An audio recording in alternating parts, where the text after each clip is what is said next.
Akala ko noon normal lang magtiis. Akala ko ganun talaga kapag may asawa ka na. May mga bagay kang kailangan lunukin para sa pamilya. Pero hindi ko alam na isang maliit na card, isang ATM card, ang magbubukas ng mata ko. Sahod day ko noon. Kaka-regular ko lang sa trabaho after almost 4 years na nasa bahay lang dahil sa panganganak at pag-aalaga sa anak namin.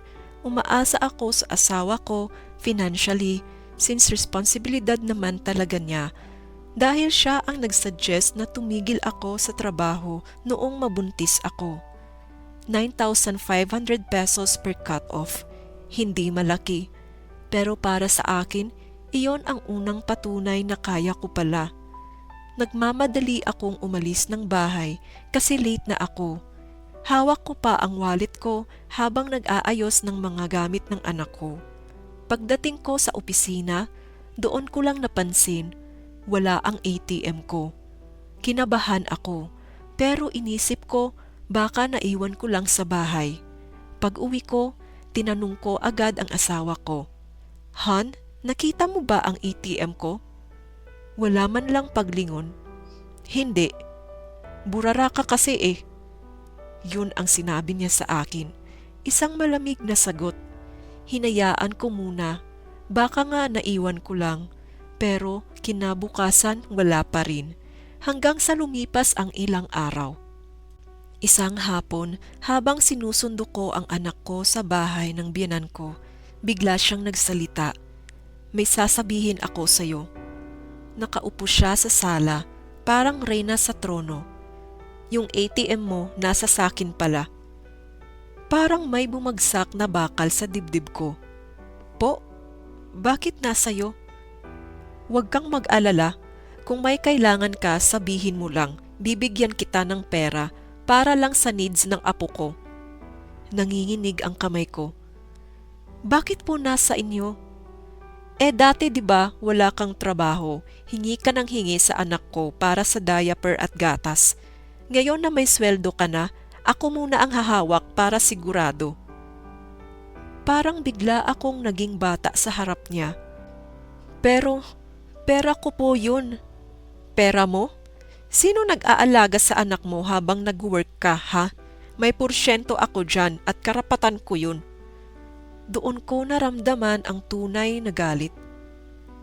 Pag-uwi ko, kinausap ko ang asawa ko.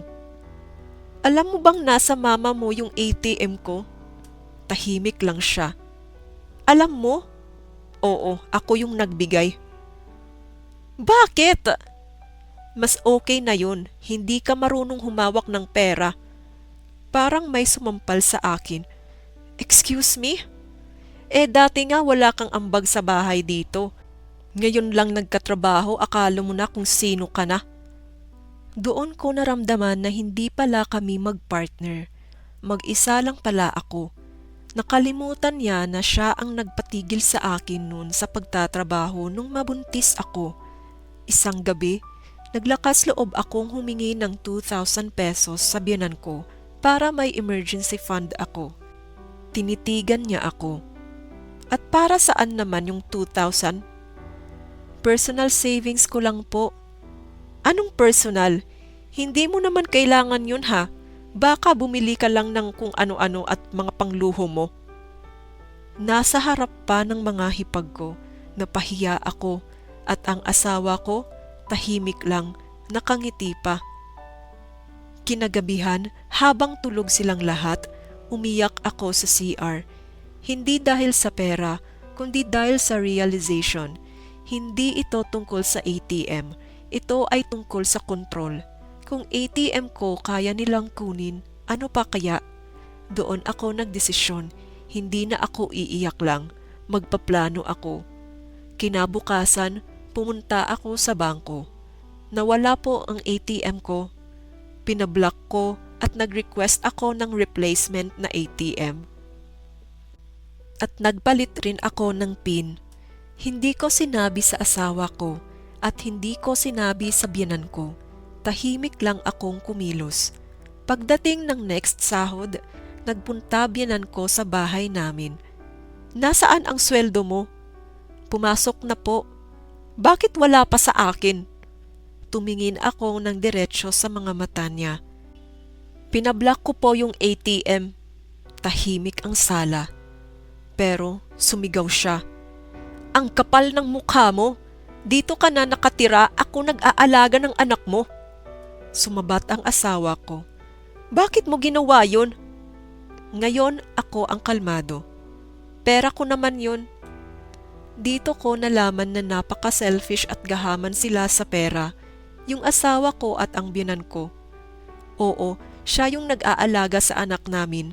Pero nagbibigay ng malaking halaga yung asawa ko sa nanay niya, 20,000 kada buwan. Para san pa yung pag-aangkin sa sarili kong perang pinagpaguran? Halos ginawa nga nila akong katulong sa bahay. Ako lahat yung gumagawa. Tagaluto, tagalinis, tagalaba, lahat-lahat ng yun. Pero hindi ko iyon sinumbat kahit minsan sa pag-aakalang makikita nila yung halaga ko. Naging malamig ang bahay. Parang ako ang kontrabida. Pero sa unang pagkakataon, hindi ako natatakot. Nagsimula akong mag-ipon. Naghanap ako ng bed space malapit sa work. Nag-compute ako para sa sahod ng yaya sa anak ko at para sa mga gastusin. Isang buwan akong nagtiis. Isang buwan ng silent treatment, isang buwan ng parinig, hanggang sa isang gabi narinig ko ang asawa ko. Hindi naman siya kawalan. Yun ang sabi niya sa akin. Hindi niya alam, gising ako. Doon natapos ang lahat. Isang Sabado, habang nasa outing sila para mag-unwind dahil sa stress na naidulot ko daw sa pamilya, hindi daw nila ako isasama. Pero pabor na pabor iyon sa akin dahil nag-empake ako. Plano kong umalis sa kanilang malaimpyernong pamilya. Konting damit lang, mga gamit ng anak ko, ATM ko at lahat ng mga mahalagang dokumento. At dala ko rin ang lakas ng loob. Hindi ako nagpaalam, nag-iwan lang ako ng sulat. Hindi ako bangko. Hindi ako katulong ninyo at lalong-lalo na hindi na ako magpapaapi sa inyo. Lumipat kami ng anak ko sa maliit na apartment. Mahirap, oo, pero tahimik. Yung asawa at biyenan ko, walang pakialam sa pag-alis namin ng anak ko dahil hindi na naman daw ako mapapakinabangan pa dahil lang sa hindi na nasa kamay ng biyenan ko ang ATM ko. May mga gabi na kulang ang tulog. May mga araw na umiiyak ang anak ko sa daycare. May mga bills na halos na di ko mabayaran, pero bawat swipe ng ATM ko, ako ang may hawak. Walang nag-e-interrogate, walang nagko-control. After a year, na-promote ako. From 9.5K per cut-off, ngayon naging 18,000 pesos. Nag-side hustle rin ako online sa pagiging content creator. Sa kabutihang palad, kumikita rin ako. Natuto rin akong mag-invest, nag-aral ako ng bagong skills habang ang asawa ko na-stuck sa parehong posisyon. At nalaman ko, hindi pala talaga ganun kalaki ang sweldo niya. Mahilig lang siyang magyabang. Isang araw, nag-message siya. Pwede ba kayong bumalik ng anak ko? Miss ko na kayo. Nalaman ko din na hindi na sila sanay sa mga gawaing bahay dahil noong nandoon pa ako palagi ang kumikilos sa lahat. Napapagod na sila at wala na palang ibang tutulong sa kanya. Katulong lang yung tingin sa akin at doon lang ako hinanap at pinapabalik para maging alipin ulit. Ni hindi nga siya nagsustento para sa aming anak. Ngumiti lang ako sa kanyang text message, hindi sa galit, kundi sa clarity.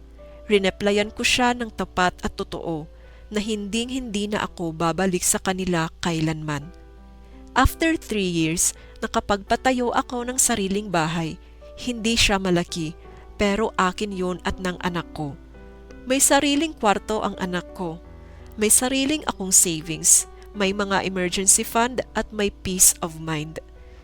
Nabalitaan ko rin na nalugi ang business ng asawa ko at yung biyenan kong mukhang pera, hindi na makabalik sa dati niyang lifestyle dahil umaasa lang siya sa kita ng anak niya sa negosyo.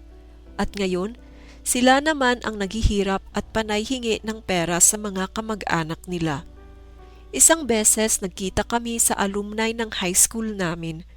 Tinignan niya ako. "Ang ganda mo na," sabi niya sa akin. Hindi dahil sa makeup, hindi dahil sa damit, kundi dahil wala na akong takot at wala na akong stress. "Salamat," sabi ko.